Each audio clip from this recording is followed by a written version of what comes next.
Hey guys, welcome back to my channel. तो आप लोगों ने कमेंट्स कर रखा था कि दीदी आप अपना एक्सपीरियंस बता दो और आपने इग्नू में कैसे एडमिशन लेना है उसके बारे में बता दो, और बहुत सारी चीज़ों के बारे में आपने पूछा था।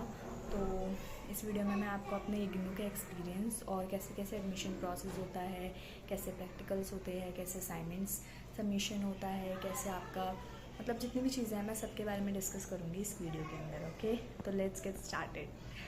कंफर्मेशन के लिए ना तुम्हें जाना पड़ेगा इग्नू के सेंटर पे, ठीक है, जो कि इंद्रप्रस्थ, मेरा इंद्रप्रस्थ पड़ता है, बाकी तुम्हारा सब RSC का अलग अलग होता है, तो वहाँ पे जाना पड़ता है। और देखो, तुम्हें कंफर्मेशन के लिए मेल आता है, और मेल हमेशा ध्यान रखना मेल का। और हमेशा जब एडमिशन हो जाएगा उसके बाद तुम्हारी जो तुम स्लिप लेते हो ना, जो तुम्हारी फ़ीस की स्लिप होती है वो बहुत इंपॉर्टेंट होती है, उसको हमेशा संभाल के रखना। अगर वो खो गई तो वो लोग मानते नहीं है कि तुम्हारा एडमिशन हो रहा है। एक मेरे दोस्त के साथ ऐसा हुआ था कि उसकी खो गई तो उन्होंने कह दिया था कि तुम्हारा एडमिशन नहीं हुआ है, और उसने 5000 रुपीज़ लगा भी दिए थे, उसकी मेल भी नहीं आया था। तो ऐसा भी हो जाता है। तो स्लिप हमेशा जो वो याद होता है, मतलब पेमेंट करते हो तो उस पर तुम वो स्क्रीनशॉट ले लेना और फिर तुम उन्हें दिखा देना कि हमने करवा रखा है। ओके, फिर तुम्हारा अगली चीज़ हो गई कि तुम कितने साल तक क्या क्या होता है। तो 3 साल की होती है BSc, और मैंने 4 साल में ली क्योंकि मैंने नीट के चक्कर में तुम्हारा, पर ऐसा कोई तुम्हारा वो नहीं होता कि भाई तुम 1 साल रिडक्ट नहीं कर सकते, फिर 1 साल ज़्यादा नहीं कर सकते, ऐसा कुछ नहीं होता। तुम बढ़ा भी सकते हो। लाइक मेरा 2021 में एडमिशन हुआ था, और मेरी जो एक्सपायरी डेट है मतलब मेरे BSc की वो 2027 है। तो मैं 2027 तक अपना पूरी कंप्लीट कर सकती हूँ BSc अगर मैं चाहूँ तो अब मेरा 3rd ईयर हो जाएगा, तो फिर उसके बाद मैं प्रैक्टिकल्स दूँगी। और बट इसमें इंपॉर्टेंट चीज़ है कि तुम्हें हर एग्ज़ाम्स में पास होना पड़ेगा, सारे प्रैक्टिकल्स में पास होना पड़ेगा, सारे असाइनमेंट्स में असाइनमेंट के नंबर लगने चाहिए सबके। तो वो बहुत इंपॉर्टेंट है। अब प्रैक्टिकल्स और असाइनमेंट उन दोनों चीज़ की मैं अलग से वीडियो बनाऊँगी। एग्ज़ाम के बारे में तुम्हें बता दी थी इस वीडियो में कि एग्ज़ाम 2 सेशन में होता है इसमें। जैसे एक जुलाई में हो गया, जो जुलाई में तुम एडमिशन लोगे उसमें, जुलाई वालों का जो जुलाई में एडमिशन लेते हैं उनका जुलाई में जाकर ही होता है नेक्स्ट ईयर, और जो दिसंबर में लेते हैं एडमिशन उनका दिसंबर में जाकर ही होता है, और दिसंबर जनवरी में होता है। तो इसमें ऐसे ही होता है। और अगर तुम्हारा कोई जैसे मतलब क्या होता है ना कि तुम जैसे ये किसी न किसी एग्ज़ाम में तुम्हें फेल कर ही देते हैं, मतलब तुम्हारे नंबर कम कर देते हैं। अगर ये नंबर कम करते हो, तुम्हें दोबारा अगर एग्ज़ाम लेना है, तो तुम जैसे तुमने जुलाई में एग्ज़ाम दिया तो तुम्हें उसमें फ़ेल कर दिया, तो तुम वो एग्ज़ाम दोबारा दे सकते हो दिसंबर में, ठीक है। ये बात ध्यान रखो, और देना पड़ता है क्योंकि देखो यार, ऑफकोर्स पास होना पड़ेगा अगर डिग्री चाहिए तो।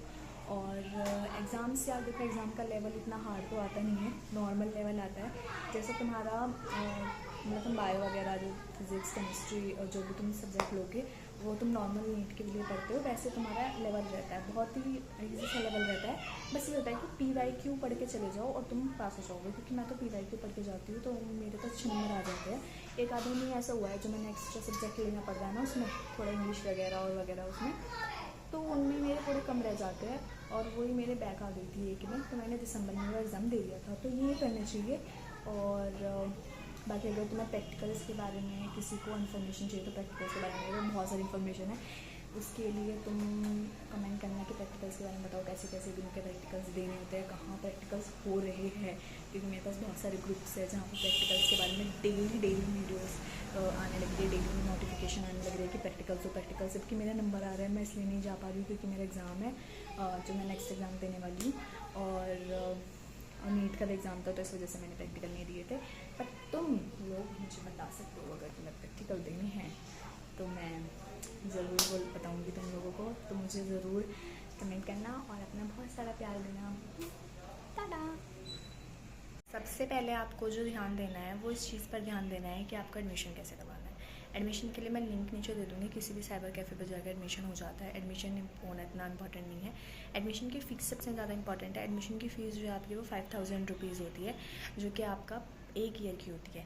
आपको अगर 3 ईयर करना है तो तीनों की 5000 लगती है। अब मैं रिडक्शन ही बताऊँगी कैसे रिडक्शन होता है। आप क्या करोगे कि आप कभी भी इग्नू की बुक्स मत लेना, क्योंकि बुक्स इतनी इंपॉर्टेंट नहीं होती, वो रद्दी के भाव भी नहीं जाती, ठीक है। कोई फ़र्क नहीं है, बुक मत लो, और उसमें क्या करो, रिडक्शन करवा दो। उन्हें कह दो कि मुझे अपनी बुक्स नहीं लेनी है इग्नू की, और उसमें क्या होता है हार्ड कॉपी मिल जाती है आपको मतलब जो आपकी साइट होगी GNU की, उसमें आपका हार्ड कॉपी स्टडी मटेरियल उसमें मिल जाता है। तो वहाँ पर जाकर आपको स्टडी मटेरियल मिल जाएगा, वहाँ पर जाके पढ़ लेना। बट लेकिन बुक्स मत लेना, क्योंकि बुक्स का कुछ भी काम नहीं होता। तुम इतना तो नॉलेज तुम्हें खुद भी होते है, तुम नीट की तैयारी कर रहे हो तो तुम्हें खुद ही पता रहता है कि कितना पढ़ना है, और ज़्यादा हार्ड लेवल आता भी नहीं है। मैंने क्वेश्चन पेपर्स मैं तुम्हें दिखा दूँगी, जैसे अगर तुम मुझे बताओगे कि मेरी दीदी आप लगा देना, मतलब जो भी है वीडियो वगैरह, प्रीवियस ईयर क्वेश्चन पेपर जो मैंने टेस्ट पेपर दे रखे हैं वो दिखा दूँगी तुम्हें। तो